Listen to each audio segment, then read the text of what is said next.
Hello, and welcome to episode 34 of the Pos-cast with Rabbi Shmuel Posner and myself, Seth Hallman. Rabbi, how you doing today? Thank God, very good. I just came back from a wonderful Shachris minyan. Today's Rosh Chodesh Tevis. Rosh Chodesh Chanukah over at Northeastern Chabad, Mendy and Musi's beautiful new building. And what's beautiful about it was that there was 10 guys in there, actually 11, maybe even 12 at some point, and a couple of women. So it was a beautiful minyan. So Baruch Hashem, great way to start a day is to be with students who come out at 8 o'clock in the morning for a minyan, and especially on a day like this, Rosh Chodesh, which technically you should have 2 Torah scrolls. They only have one from this loan program from Crown Heights. I forget exactly who runs it, but you get a Sefer Torah, a nice Sefer Torah. So we have to roll a little bit, but we read first Rosh Chodesh reading, because Rosh Chodesh is more common than Chanukah. Then you roll back to Chanukah. And good start to the day. So when you have that, right, when you're supposed to have 2 Torahs, do you just, when you finish the reading from what in theory would have been from the first Torah, do you just roll it back, or do you lift the Torah and then In fact, do the whole thing the Torah was set for Chanukah reading, which is Parsha Nasei, the second Parsha in the book of Bamidbar, Numbers, and it talks about the heads of the tribes bringing their contributions to the Mishkan, to inaugurate the Mishkan. And Chanukah also is also connected to the word of inauguration, re-inaugurating the Beis HaMikdash after the Greeks had defiled it. Then we have to go further into Bamidbar to Parsha Pinchas, which is about 5 parshas later, and read about the Rosh Chodesh sacrifices. So it was at Chanukah. They already changed it to Rosh Chodesh. Then after we read Rosh Chodesh, we went back to Chanukah. So no big deal. Just takes a couple of minutes. And got it done. So today also, in the history of the Chabad House of Greater Boston, is our yearly, end of the year, Chanukah fundraising campaign. So do note that, dear listeners, make sure to go to Raisethon, RAISETHON.com. Wait, we're not done. /light up. Because what these people are doing, the Raisethon people, which are good people, they're it's actually a Lubavitch, bunch of Lubavitch guys, whatever, Lubavitch people, with one main benefactor, who I'm not sure if they're doing this to make money or they're doing this just to help raise funds for Chabad and for others, I guess. I don't think they're exclusive. But our office manager, Mrs. Frida Labit, she's organizing the campaign page. And she said, I don't know if they're going to give me a quick answer if I go to customer service. I said, no. Just like a couple of Lubavitch guys, women, somewhere, and they'll answer very quickly. Don't worry about it. So that's what we're doing. So it's together with, it's under the banner of many Chabad houses on campus that are doing this fundraiser. But each one obviously is collecting independent funds. And here we go. We're 6% to our goal. Baruch Hashem. There you go. Can you go back to the top? Does it give you the actual? No, it doesn't give you the. So it's Raisethon. It's this.com/lightup. That brings you right here. /lightup. There we go. There we go. It's great. I actually sent the link. I'll put the link in the description for both Spotify and YouTube. I sent an email last night saying that the fundraiser starts at 9 o'clock this morning. Woke up at 5 o'clock, just because that's when I woke up. And after going to bed at like 3 o'clock in the morning. No, yesterday it was an early night, like 12. Anyway, so I wake up and like half a dozen people that already contributed, they jumped the gun. We did not refund their money. We were very grateful for them for not reading the email that carefully and just jumping on and contributing. So that's going on with that. So Chanukah is very interesting because here in campus land, it depends when Chanukah comes out in relationship to the semester. So it's up for grabs. Usually, I would say more than 50% of the time, part of Chanukah is in this semester, and part of it's like sort of leaning out. Or Chanukah might start during finals time, and then end after kids leave, or it's all finals time. Sometimes it's after everything's done. So this year, Chanukah comes out what we can call almost the best scenario possible, or one of the best. We put that in the top 90% desired dates for Chanukah because it started last Thursday. Actually, for Boston University, that is. It started last Thursday. This week is study week, and next week is finals week. They're giving them a whole week to study? Isn't there? That's not how it works? When I was there, we only got a couple of days at most. Well, I don't remember there getting a year a full ago. week. Calm down. No, because there's there are finals this week already? I don't think so. Maybe. I don't think so. Usually classes end in the middle of the week. Then you get... Classes ended on Friday.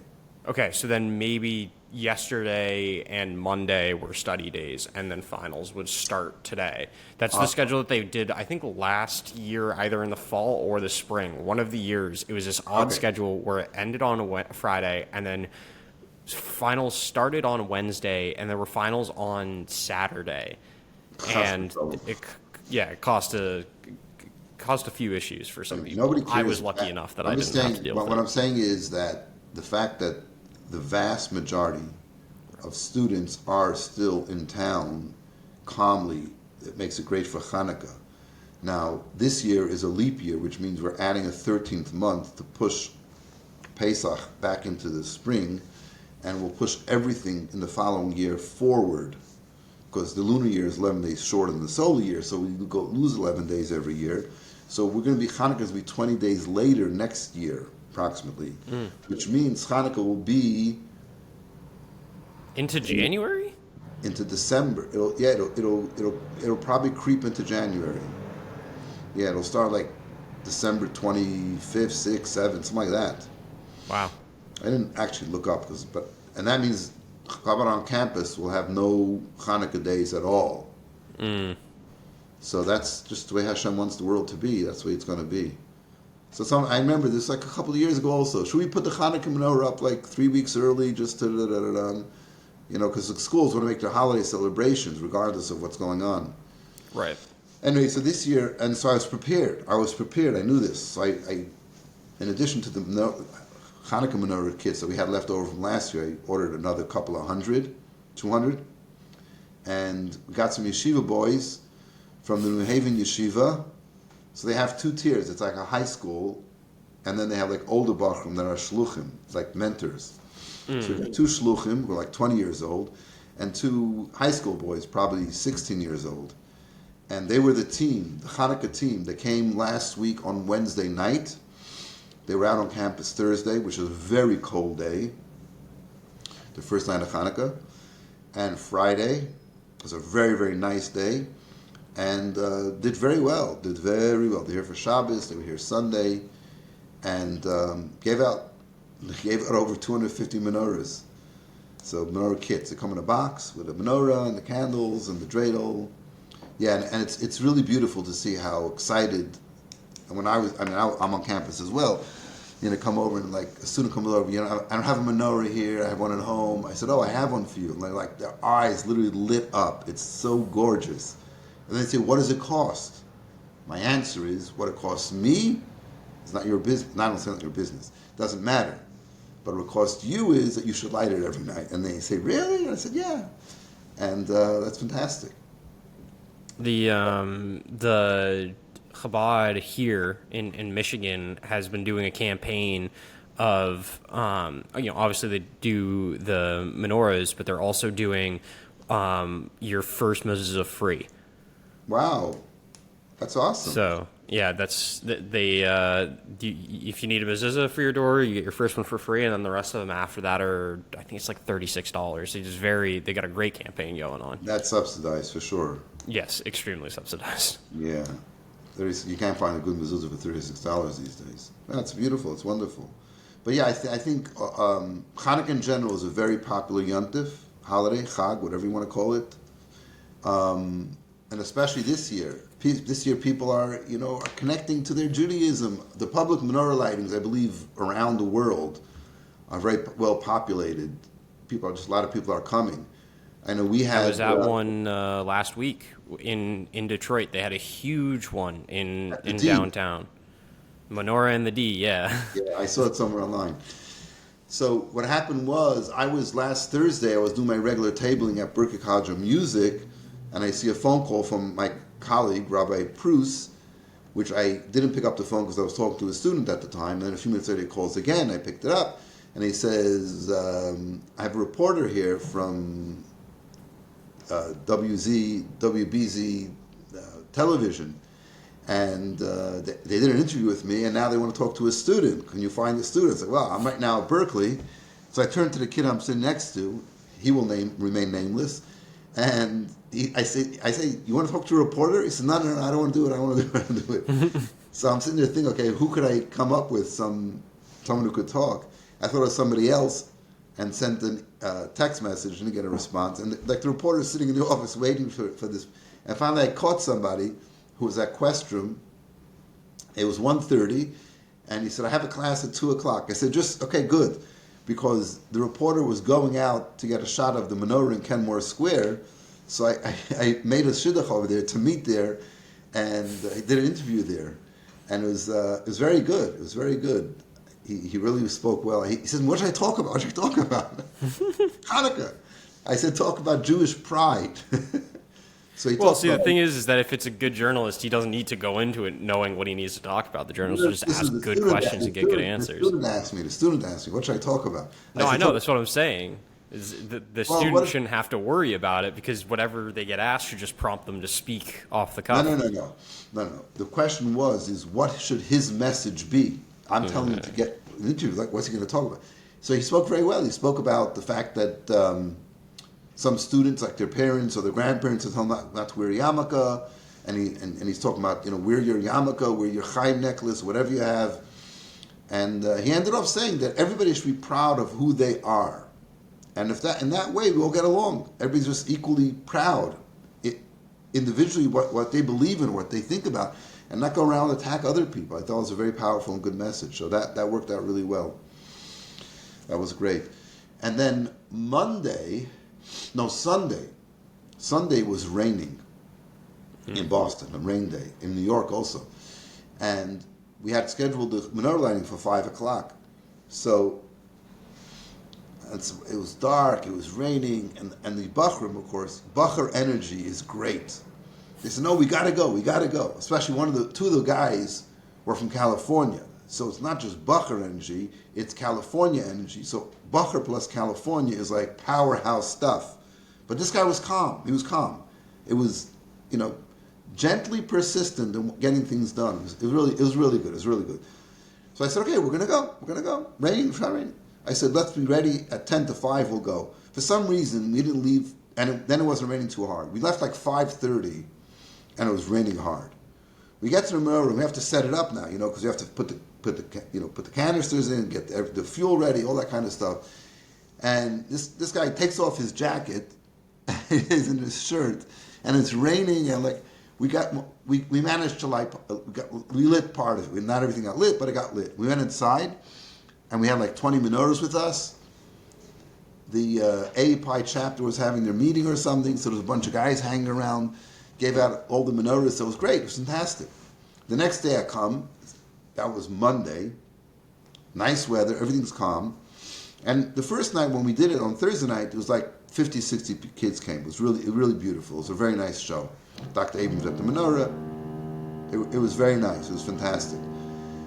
Then, so Monday is beautiful weather, and nobody's there. There's 2 guys there. I said, what are you guys doing here? He said, they're photographers. One is a photographer for the BU Today paper, and one is just like a freelance, I don't know what he's going to do with it. And the guy from BU Today, I started talking to him. He's actually from Park Slope, which is the edge of Crown Heights. Mm-hmm. And I started talking about it. He says, I said, the headquarters of Chabad is in Crown Heights. He says, oh, you mean next to the Jewish Children's Museum? Which is funny, because you would think The Jewish children's museum is near 770, but he doesn't know 770. He knows the big synagogue is near there. Right. I said, yeah. It was funny. I said, how do you know about it? And the kid's not Jewish. Did I mention that? And he says, oh, we go to Long Island, so we drive by there like every week. I'm like having this great camaraderie with this 18-year-old kid who's coming to take pictures. And eventually a bunch of people showed up for the menorah lighting, and he got his pictures, and that was that. But he said to me, I was here yesterday on Sunday night, standing under the awning by the bank, and I was hoping. I said, but it was raining. He said, oh no, it would have been fantastic to get pictures in the rain. So it's interesting. We're thinking it's raining. Who's going to go? Who's going to come? He's thinking as a photographer, the image of us standing in the rain lighting the menorah, which is very. So a couple of lessons here. Lesson number one is if you say you're going to do something, go and do it. Forget about environmental issues or rain, snow, too hot, too cold. Someone will show up, and you gave your word to do it. Go do your mission. Do your mission. Don't stop. That's number one. And number two is sometimes the most adverse conditions, you do a mitzvah, that's more attractive to the bystander or the photographer who's coming. So that was, that's what we're doing. And we're going out every day. And I just think it's a beautiful thing. The menorah is there. People walk by, they see it. It's lit. It's not lit during the day. Obviously, it's not lit during the day. And it's a reminder of Jewish pride and Jewish unity, Jewish strength. As everybody knows, there was a war, but the miracles with the menorah, and the menorah is the message of all that, and the power of Chanukah is within the darkness of the world to bring light, and it's all based on being true to who your values are, and that's why our campaign, getting back to the campaign, is called Light Up, because we all know. I think. Did the president mention to somebody this? There's a saying: a little bit of light dispels a lot of darkness. It's out there. I know the Alter Rebbe has it in Tanya. I'm not sure if that's the Alter Rebbe's original, but whatever. It's there, and it's not just a little bit of light gets rid of a lot of darkness without effort, but light lifts people up. And when it's dark outside, people are down. So just seeing light is encouraging, is uplifting, and I think that's the point here. We're dealing with so much stuff on campus. We're talking about, anti-Semitism and all this stuff going on. You see a menorah being lit. You light your own menorah. One guy I met, he said, I don't have a window to put it to. I said, put it on your table.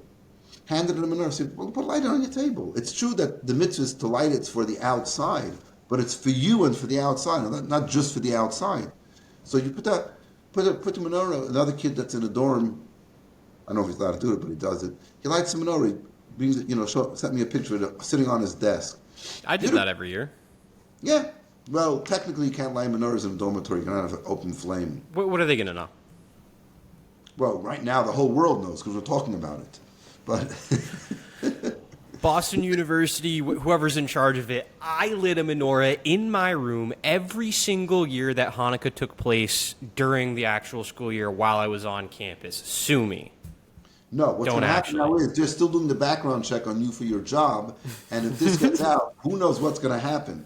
Well, what I do say to the kids is this. I say, look, I'm not telling you what to do. I'm just saying one thing to you. In my opinion, and I'm not endorsing anything, I'm not encouraging anything, if you light the menorah and you have it in a safe place, on your desk or in a place that's safe, the candles don't have there's no smoke. There's no smoke coming out of the flame. That's number one. Number two is it lasts half an hour, 45 minutes, however it lasts. You need to sit there every single moment. You can't walk away from the candles at all. And if it burns for half an hour after dark, you can actually put them out. If you do that, I don't think anybody's going to give you a hard time. Even if they say, you're not allowed to light candles, I don't think they'll give you a hard time. Other than that, I have nothing more to say to you. If you don't want to do it, I don't ask if you're going to do it or not going to do it. I'm saying this is how I feel about how it would work, and you are testifying that actually does work, and that's fine. I mean, Anyway, there are two things. First, don't put it immediately next to a window because I've heard stories from Rabbi Yitzi, who is the Orthodox rabbi at BU Hillel, who said that he accidentally, I think he exaggerated a little bit. He said he blew up a window. I think he just cracked it by having a flame next to it when he was a student at MIT. So yeah, don't put it immediately next to a window, especially when it's cold out. And then the other thing is that the RAs really, unless someone like reports something, I've never had an RA check my room other than like the first week of school. And I've actually never been at my room when it happened. So, but yes, like you're probably fine. What I used to do is BU has the same dresser for every single room that every single dorm room. I used to clear off the top of one of the dressers, and the dresser was in between two windows, so it wasn't directly next to one. And then I would just clear off the top of it and then put the menorah on there, and I'd have the menorah sitting on like a paper towel or something, so that if any wax dripped, it didn't get on the dresser and whatever. And I never had any issues at all. for sure. So now I got a message yesterday from an alumni who will remain anonymous because he was complaining. What is with all this anonymous crap today? Well, first of all, don't use. This is a Pos-cast. Got to keep it clean. Minors, listen to this Pos-cast. The second thing is, it's got when something doesn't look very good, we keep it anonymous. Like the student who didn't want to get on be interviewed, we're not going to mention his name. We don't embarrass him. This guy was complaining. We're not going to mention the complainer. I'm sorry. We're just going to, everybody has their moments of complaining, and we want to keep everything happy, upbeat, positive, full of light. So he called from a certain city and said there was a Chanukah menorah parade. You put the menorahs on the car and you have your parade. So this became, I don't know, it's a thing that started once menorahs were on cars. Someone said, hey, let's have a menorah parade. So in New York, they had one on Motzei Shabbos. They had 60 mitzvah tanks with menorahs on top of them, and they had 300 cars, according to the reporting on COL Live. Anyway, so he said, I don't know. I know the Rebbe spoke about public menorah lightings. The Rebbe was a big proponent of that. And he said, I don't think the Rebbe meant to have menorah parades. Oh, so what's the problem? Because he's standing in a store and he noticed the menorah, the parade is going by, and I guess there was a lot of cars and traffic was being stopped. And he heard some woman who was muttering and saying, like, people can't go through. Why are you disrupting traffic? It's a terrible thing. And therefore, his conclusion was the menorah parades are not a good thing. So I would say is that I understand it's an inconvenience, but many times there's inconveniences when you're driving. You're doing construction. God forbid there's a funeral or whatever other reason that they'll stop traffic for some reason. I think he was being a little bit kvetchy. And I would say that even though, there's two types of influence we have on the public. One of them is direct. You stand on the street corner, or you stand on campus, you meet a student, you have a conversation with them, you put on film with them, you give them Shabbos candles, you give them a Chanukah menorah. And so the Bachram were here, and they were saying that at one particular day that they were doing the outreach, that nobody wanted to put on tefillin. I said, okay, but you gave out 25 menorahs in a half an hour, wherever it was. He said, sometimes you have to ask yourself, what do I want to accomplish today? Chanukah, you want people to get a menorah and light the menorah at home. If they go put on tefillin, sure, that would be fantastic, would be great. So don't get disappointed. Actually, I put them on Newbury Street on Sunday, early on Sunday. And a lot of people took the menorahs, but they wanted to put on tefillin. It's like, look, it's Newbury Street, it's a shopping center. Why would they get off, take their coat off, So you got to focus that. But that's, so your goal is to get on menorahs, you got people like menorah. Your goal is to get people to on film, you judge by that. And sometimes you don't even know why you're there. You could just be there. Like I was saying, I walk down the street to Commonwealth Avenue to the Student Union every day just so people see me. I'm there, I'm here, I'm present. I meet someone, talk to them, it's so much greater. Someone to put on film or talk, do something other. That's fantastic. That's great. So then you want to have, we had our tefillin challenge of 30 days, and we had a little celebration on Sunday. And one of the kids wasn't able to be there, So he said to me, I messaged him yesterday and said, wait, can you come by? He said, what are we coming for? I said, he didn't know I'm going to give him a gift, which is a special backpack. If you do the 30 days, you get an Ezri backpack, EZRI. Check it out online. They're high quality backpacks in different forms, EZRI. Are we getting paid for this? No, the backpacks for the students are donated. So we're fine. Yeah. We're supporting our sponsors. So I tell him, come by for a soul checkup and for a gift. And so we sat and we spoke for about an hour and a half about what's going on in his life and his approach to studying and what his plans for the future are and how the Yiddishkeit fits into it and the tefillin and how he's very eager to continue putting on tefillin. So that was a deep personal conversation, very, very wonderful, powerful. My good friend Max, who's part of the challenge, and it was a great conversation. It was a very focused student who knows what he wants to do and is pursuing it in a methodical way, doing really well in school. Bli Ayin Harig, has a great GPA and is really got his act together. I'm like, wow, this is what a college student is supposed to be. And at the same time, he's able to get his Yiddishkeit, and also he started coming for Shabbos most weeks this semester, which is great. So that's a personal connection. Then you have things like putting a menorah in public, like the menorah in Kenmore Square. We don't have a public menorah lighting there. There's no place for people to stand even. It's just there.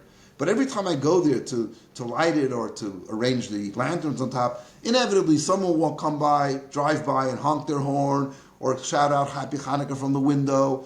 Is that a personal, deep connection? No, it's sort of superficial, makif. It's a thought. He sees it. He remembers something. And that is very, very valuable as well, I think. So putting a bunch of menorahs in cars and just driving around, and you don't stop even. It's not like if there's red light, you can jump out and ask people who are standing in the corner, do you want to have a menorah? This is just an external effect. But who knows? As the Rebbe once said in a talk, when during the summertime, Bachrim would go out to different cities. The Rebbe says a person thinks to himself, Bachar thinks, I went to a city, I didn't accomplish anything, but no, there's a grandmother who's talking to her grandson about what a chassid looks like, and the kid says, I don't know what you're talking about. She says, look, there's a chassid walking by right now.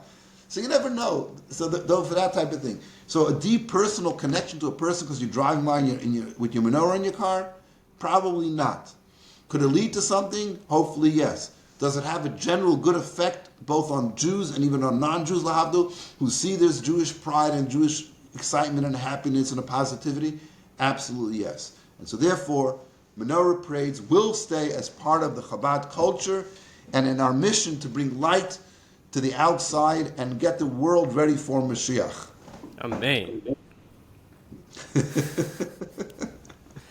Okay. You're always waiting for it. You're always waiting for it. It's there somewhere. At some point in the podcast, there's going to be one. It is, always. All right. I got to go raise some money. All right, so that'll do it for episode 34 of the Pos-cast. Rabbi Shmuel Posner, thank you so much for joining us, everyone. Have a good week. A good week. A good Chanukah.